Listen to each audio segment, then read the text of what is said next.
Well, well, well. Did somebody order a dragging of Mr. No Thoughts Head Empty Colin Bridgerton? It was me. I wanted the special with dessert and some sparkling wine, and this new clip, that was the entire buffet. It just never occurred to me that you of all people could be so cruel. Boom.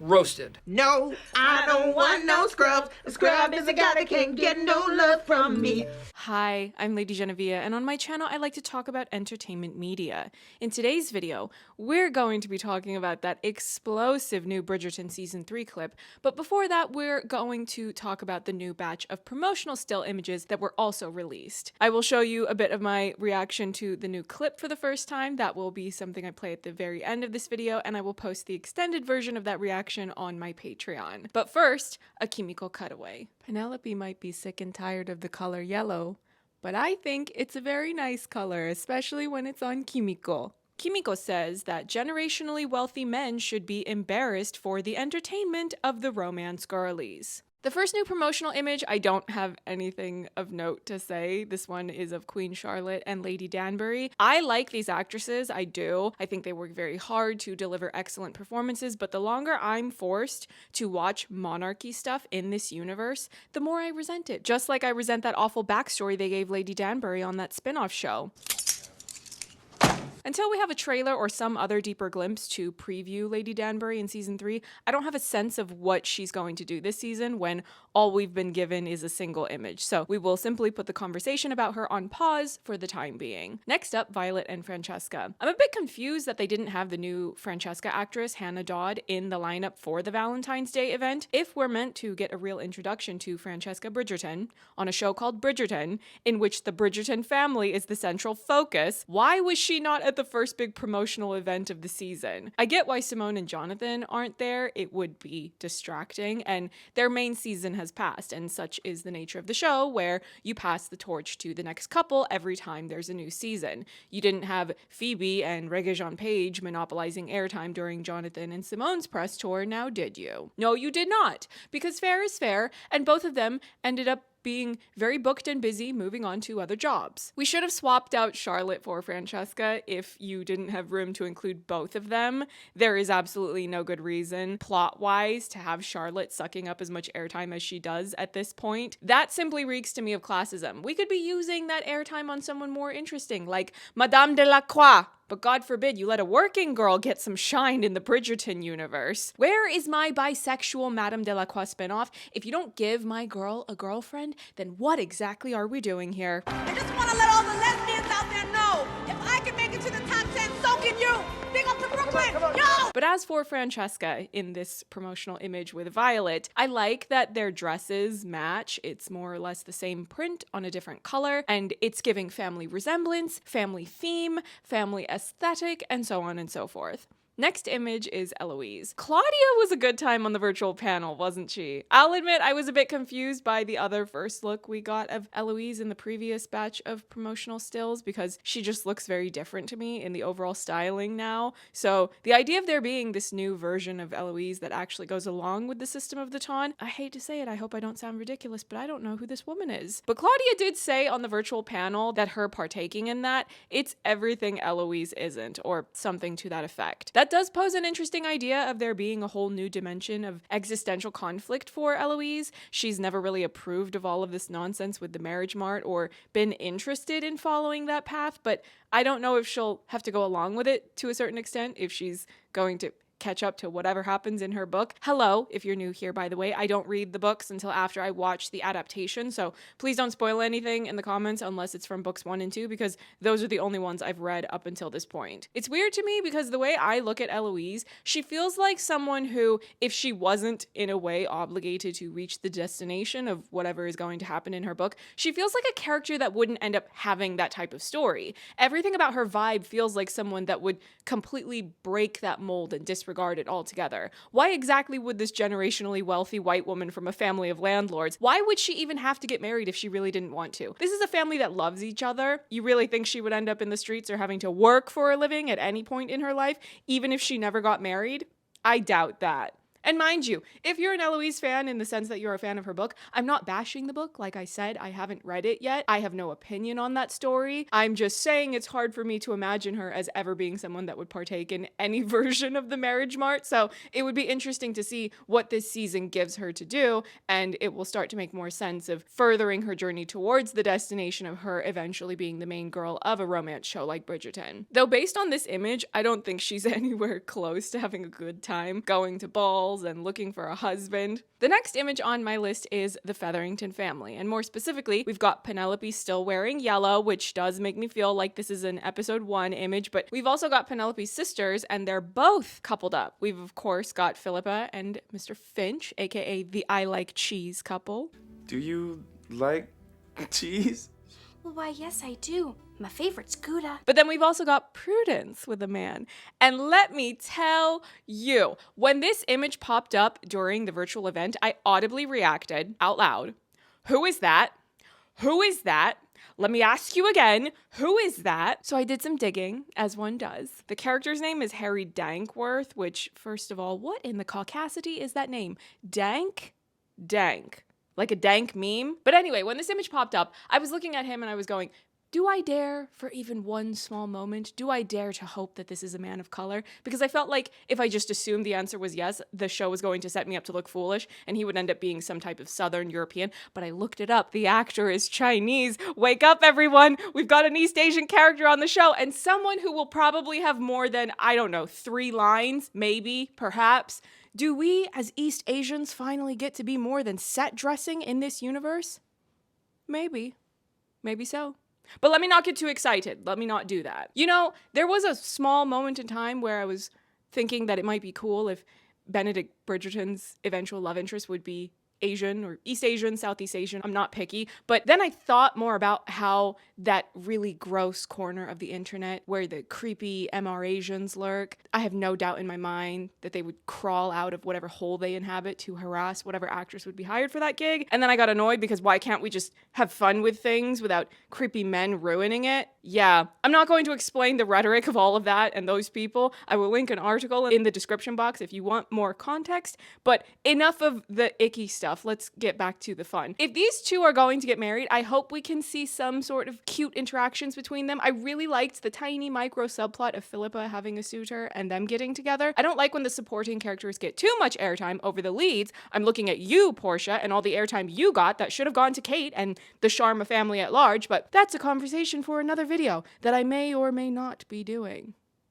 But if you get the balance right, yeah, I like seeing all these different people get coupled up. It's sweet and it sends this hopeful message like, even if you think you're not the main character, love will still find you. Next image is the Mondriches. I love them. Can I just say, I don't know if I had ever heard Martins, the actor who plays Will, I don't know if I had ever heard him speak as himself or if I did hear it, but then I forgot what he sounds like out of character. But when it was his turn to get on the mic at this virtual Valentine's Day event, he immediately had my attention. I heard that accent and I went, wait a minute, is he from East London? So I looked it up. He's Nigerian. He lived in Greece for a bit as a child before his family moved to where? Southeast London. Okay, so maybe my ear is not completely off. Here's my thing, right? The most appealing British accents to listen to are very rarely the ones that get put into shows like these. If I hear someone speaking the Queen's English, I feel unsafe. I feel on guard. I feel like my fight or flight has activated. I can hear the evils of your ancestors in that accent.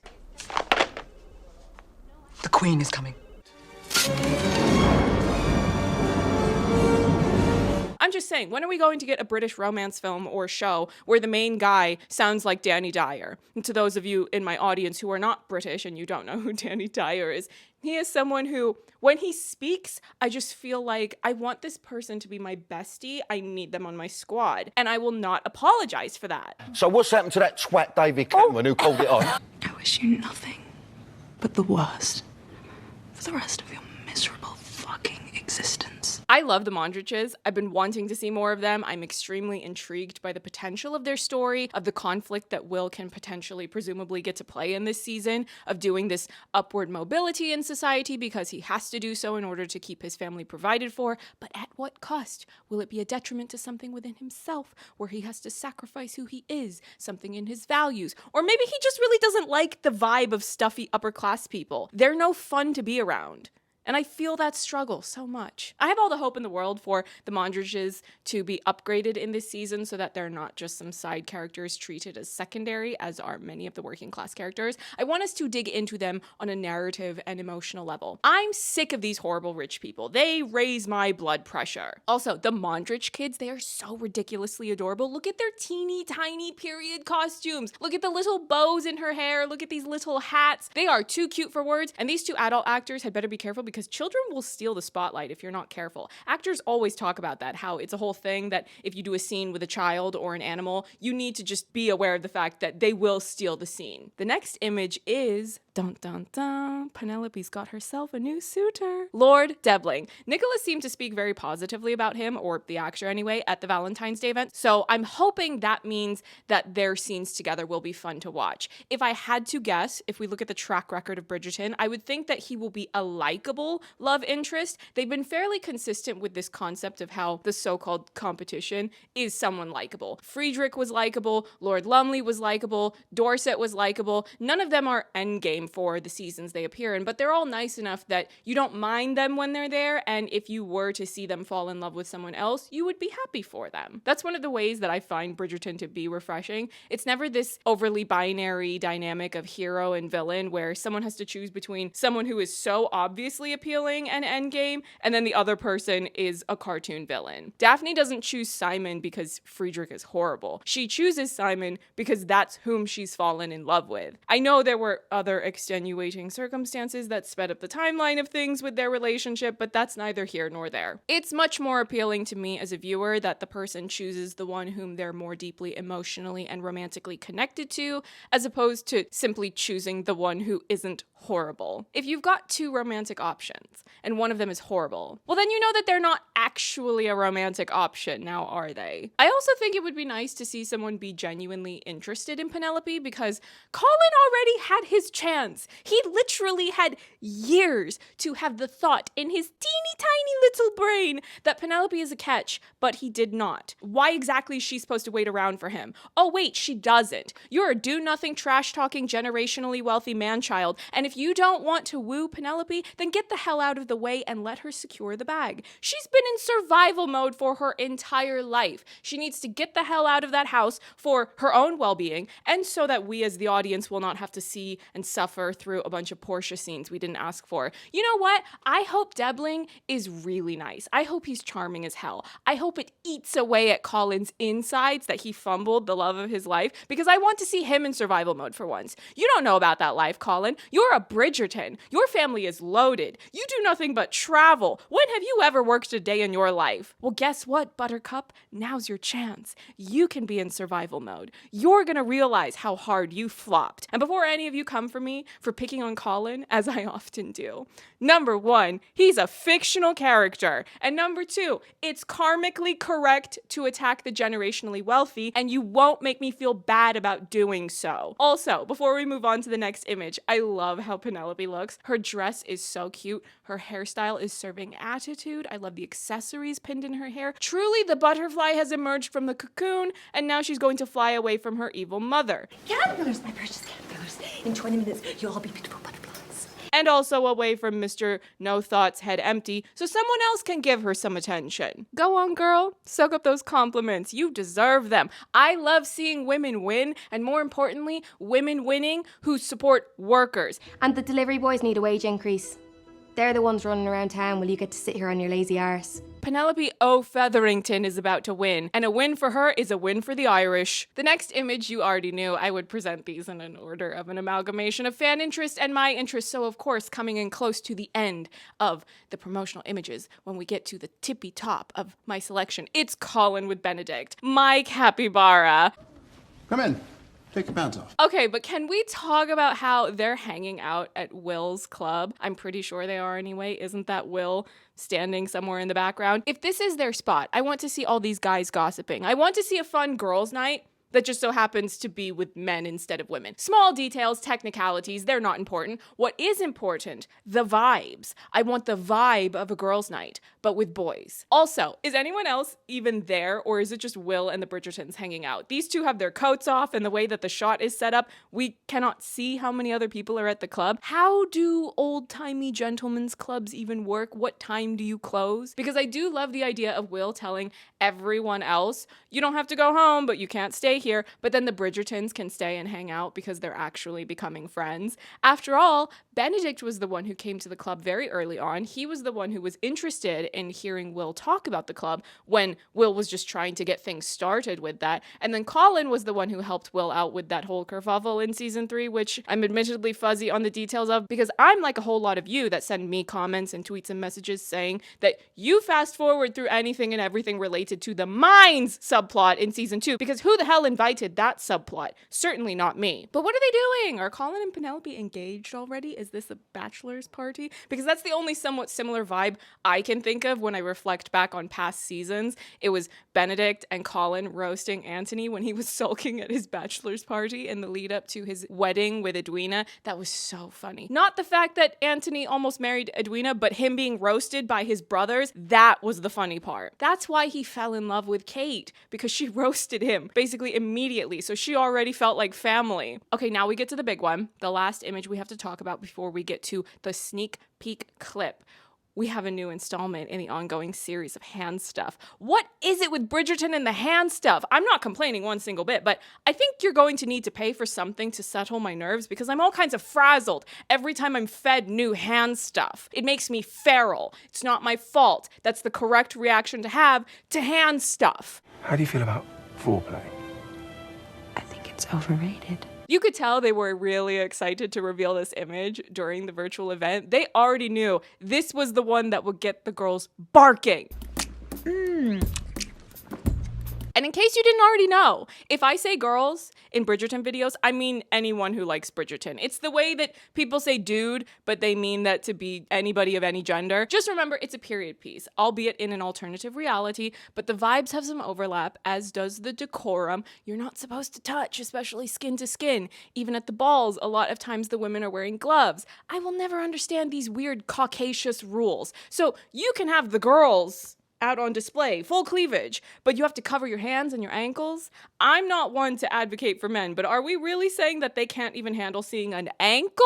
It's an ankle. I have never seen an attractive person and had it be the ankle that really sent me to the moon. But then again, I don't know what goes on in the brains of men. No one knows what it is. It's like this mad riddle that no one knows what it is, right? Anyway, someone hurt their hand and someone decided to be a good little bestie and patch him up. This is so funny to me because surely this is something a generationally wealthy person would call some help to handle, wouldn't they? I don't know. I'm not a generationally wealthy English person. It's one of the many things going for me. They're so doing this just as an excuse to touch skin. You won't convince me otherwise. How does it feel to be in denial, Colin and Penelope? Oh! Funny how that goes. Interesting that they're wearing the same outfits as the other sneak peek clip, the one with the line about how Colin's eyes shine even brighter when you are kind. But I went back and I was watching and rewatching that first clip they released, and I couldn't spot a hand wrap, so that to me would suggest that the kind eyes clip happens before whatever situation we've got going on with his hand here. It's kind of fun putting together a puzzle like this. I know I would probably have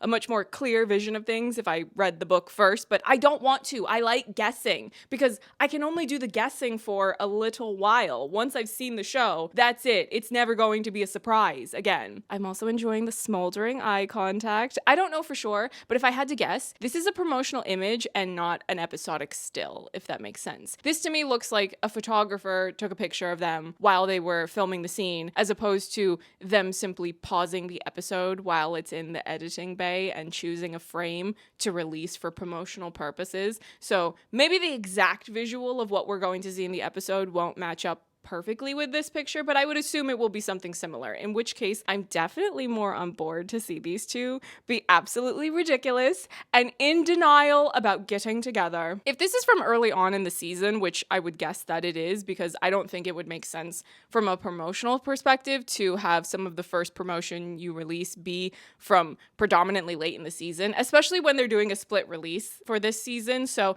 at the very least, I would assume this image and the clips are from somewhere in the first batch of episodes, which is 1 through 4. The fact that they're already looking at each other like this so early, when Colin is trying to help Penelope get a man, he is not smart. You're never going to convince me he is. You are so unserious. You're going to help her get a man who is not you, to marry, because you would never dream of courting Penelope Featherington. And then you're looking at her like this? Bye. You're a clown, an absolute clown. But that's all right. You know, I'm a Marx Brothers girly. I love watching clownery. Be a fool for my entertainment, because I'm seated and I'm ready to watch it. We have a couple things left on the to-do list. We're going to talk about the clip, and I will show you a little snippet of me watching it for the first time really early in the morning when I was not ready. But before we get into all of that, I just want to thank all of you for repeatedly showing up for me, especially in 2024 when I've been trying really hard to get things back up and running on my channel in the hopes that I can try to be more involved with the lead up to Bridgerton season 3. I have sent an email to Netflix already expressing my interest in covering the show, and I don't know yet if I'm going to get full screeners of all of season 3 or how all of that is going to work when they're doing a split release. I don't know if they'll want to release the full season screeners all at once or let journalists watch and review it one half at a time, but the more that all of you show up to support what I post, the more that it helps me with even having a chance of being involved. I've had some email correspondence with the publicity folks, nothing too major just yet, but I can confidently say that I don't think I would have even been in consideration for anything involving the show if all of you were not supporting what I post on here the way that you are. So I really mean it when I say thank you for showing up the way that you have, and then going back and watching my other video essays about the show, all of the added watch time, these likes, the comments, the new subscribers, not only subscribing, but showing up every time I post a new video, be it about Bridgerton or Lisa Frankenstein, which is a Hall of Fame rom-com. I'm going to watch the hell out of it for as long as I can while it's in the cinema. All of these things help me out tremendously. I don't know yet if Netflix will let me be on the Bridgerton press junket, but I would love to be on there. So maybe if the things I keep posting about the show keep performing well on YouTube, then perhaps they will be generous or charitable and let me in there. At the very least, let me talk to Luke Thompson. Come on. If you, the people, want me to interview Luke Thompson, please go show some love to my Benedict Bridgerton video essay, because if that video is hot and thriving and popping and all of the adjectives, maybe it will be enough that the powers that be will let me have a conversation with him about my favorite capybara. I miss you, Benny Boo Boo Boo Boo Boo. But enough of the sappy stuff. Let's talk about the dragging of the month. The dragging I have been waiting years to see. The dragging that's been long awaited and entirely necessary. Penelope O. Featherington telling Mr. No Thoughts Head Empty, "I heard you were talking shit on my name, pendejo." I'm sorry, was that not what she said? Because that's what I heard. I'm pretty sure that's an exact quote. These Bridgerton screenwriters are really letting loose this season. But let's really go through this clip, shall we? And let's be thorough. It helps me to pass the time while we wait for the premiere dates for the new season to arrive. Good night, Mr. Bridgerton. First of all, she called him Mr. Bridgerton. Ooh, that's distancing language. You're using formalities, because this man is not her friend anymore. Friends don't speak ill of you like that, especially publicly. Simon didn't even want to get married or have children, and even he knew how to play the game to try to help Daphne secure the bag. He didn't know it would be his bags, but... That's gross. Colin is generationally wealthy. He's not a woman. He has no class consciousness whatsoever. That's why I'm fine with picking on him. If you really don't want to be with Penelope, why are you going to sway the opinions of other men away from her? You hear your mother all in a flutter trying to get Daphne and Eloise married off. Even Antony was getting hassled into getting married. And that's supposed to be your friend, even if she didn't need the money. Don't you think she wants to get the hell out of that house and away from Portia? All I ever want with Bridgerton is to be away from Portia. And the monarchy, of course. If only there were some French people around to handle things as they should be, but alas. Death. Death to the enemies of the people of the Republic. Colin's still calling her Pen though, so he's delulu enough to think they're still besties, even though she clearly wants to be far away from the likes of you. Relatable. And when she points out that she has no prospects and this is a bad situation for her, what happens? What would you call that? Something wrong? Pen. Between us, I mean. Why are you not answering the question, Colin? Why is it always about you? Why is it the priority for you to soothe your own feelings? You want answers about her tone and energy towards you. Why don't you stop being so selfish and think about her well-being for once in your affluent life? Oh, you know what? I'm mad as hell. Where's Benedict season? Because there is no way I will be this aggravated at a leading man who is also a capybara. I am invisible, and I am wet. But then we jump ahead to him revealing a twist. She has not been responding to his letters. Between us, I mean.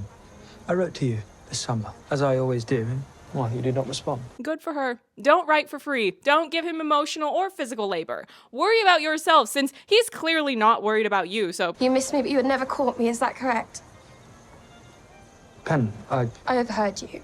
This is what I was so excited to see. Not just the dragging, but the fact that we get to see Nicola acting a whole new side of Penelope. She buries so much of how she's feeling, and finally she's popping off. She's ripping into him. She's putting him in his place. The look on her face where you can tell she's about to let this man have it. Oh, it's so funny and entertaining to watch because Colin, Mr. No Thoughts, head empty, he smiles at her when he tells her he missed her. You missed me. He really thought he did something. He thought she was going to be so happy and flattered by him saying that out loud. Men will really do the bare minimum and expect a thank you for it. Unbelievable. Admittedly, very few did, but if you are going to make me say it out loud, I miss you. When she tells him, I heard what you said, you odious man, what does Colin do? He swallows. What's that? A little dry mouth? Did the oxygen get sucked out of your lungs? You weren't ready for that one, were you, Colin? At my mama's ball last season, telling everyone how you would never, ever caught Penelope Featherington. I'm as mad as hell, and I'm not gonna take this anymore! Because I embarrass you. Of course you had never caught me.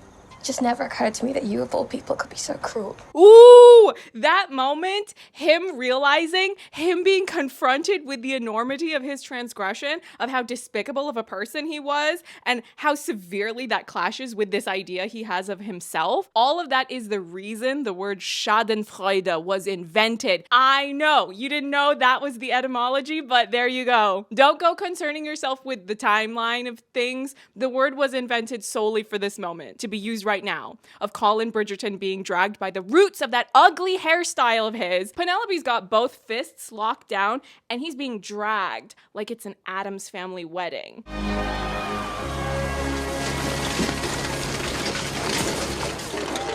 What I also love about how the rest of this clip plays out is that she's the one talking. He has to just stand there and take it. Because what do you even say? There's no response. If you're not going to grovel, which surely he has to at some point, because come on, give us what we've been waiting for. Make this man grovel. But if you're not going to grovel right now, let my girl Penelope Featherington walk off, let her have the final word, flip the hair because the wig's been upgraded this season, and let him stand there embarrassed and alone. Oh, how the turns have tabled. The fact that this man had the caucasity to tell her after she wrote him letter after letter, oh, I've discovered someone myself. Boy, bye. Get out of my face. I have a very low tolerance for men. I have room for maybe one if he's a capybara. Everyone else leave. I need to be surrounded by feminine energy and feminine empowerment. That's why I love James Cameron so much. The girls are always iconic in James Cameron movies, and the men, they are there to simp for their women. Should we have that conversation? Watch this space. Circle back. We're going to talk about James Cameron being a romance girly. But seriously, why does Colin's hair look like this? Anthony had this monumental glow up going from season 1 to season 2. Penelope got the wig upgrade when it was her turn to be the main character. Why does Colin's hairstyle make him look like he's 47 years old? And I do not think that Luke Newton is unattractive. He and Nicola have been posting pictures from the press session that happened the day of this virtual event, and they both look fantastic. Nicola's wearing the hell out of this red blazer. She's got her legs out, and Luke's outfit he is giving. His stubble is sitting pretty on his face and his hair looks really good. Why is his hair on the show so bad? I thought glow-ups were the standard, but apparently not if this is the hair he's going to have for the entire season. The lighting of this exchange doesn't help. It's really harsh, and I don't care if this is a scene where they have conflict. They should be lit better than this. It's especially unflattering to Luke. He is not an ugly guy, but everything about the way he looks in this scene is just putting me off. Is Benedict going to have a glow up for his season? What would they even do to him? I think he looks fine the way he is. But actually, I don't really look at Benedict as being really physically attractive or unattractive. It's really his personality and humor that ultimately endears me to him as a character. I'm nobody's +1. I'm VIP, bitches. I feel so bad for Penelope. The fact that she called herself the laughingstock. I am the laughingstock of the town, even when I changed my entire wardrobe. That seems really harsh. I know her confidence has never been all that great, except when she's speaking under her breath or speaking one-on-one with friends or in an anonymous gossip newsletter, but that seems a bit extreme. Now, to be fair, we have not watched whatever has just happened before this exchange. Maybe they show her navigating a ball and it doesn't go well, but even so, I never saw her as being perceived as a laughingstock by the rest of the Ton. If you watched the virtual event, you will have heard them put forth the catchphrase that this season is for the wallflowers. Penelope has up until this point been a wallflower. She's there, she's pretty, but she's not demanding or attracting as much attention as some of the more ostentatious members of the Ton. But I'm really interested to see if they frame the story in such a way that she is actually being perceived as a so-called laughingstock, or if this is merely a self-esteem problem she has. Even if, hypothetically, her family is being judged harshly at various points in the story, I feel like her being a wallflower was almost a protection in the sense that the other people in her family would get the brunt of the judgment and scrutiny because the other women in her family are a bit much. Not all of them. Philippa usually seemed comparatively more chilled than the other two, but Portia and Prudence, yeah, you know they would be perceived a certain way. They have a vibe the same way Cressida and her mother have a vibe. Like, you know not to tell them anything in confidence. You only tell them something if you want that information to be disseminated throughout the Ton so that you can get a creepy man to stop trying to marry your daughter.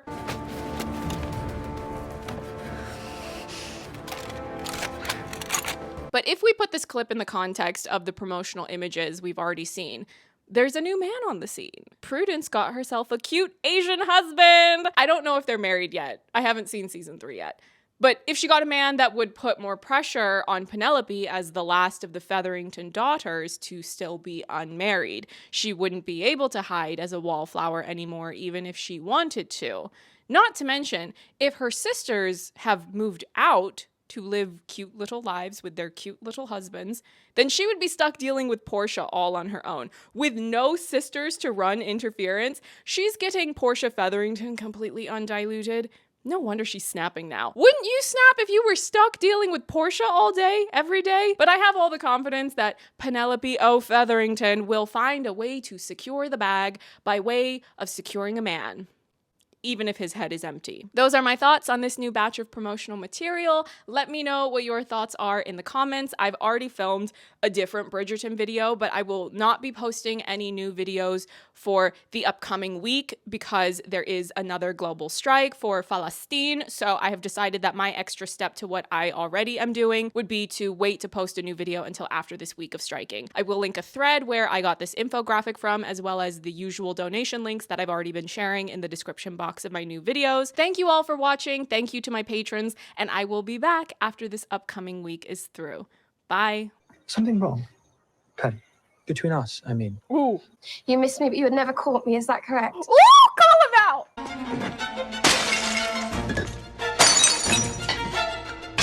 It just never occurred to me that you, of all people, could be so cruel. Ooh, drag him! Drag him! I'ma just scoot on over and let you whack him. Get him again. Get him for me.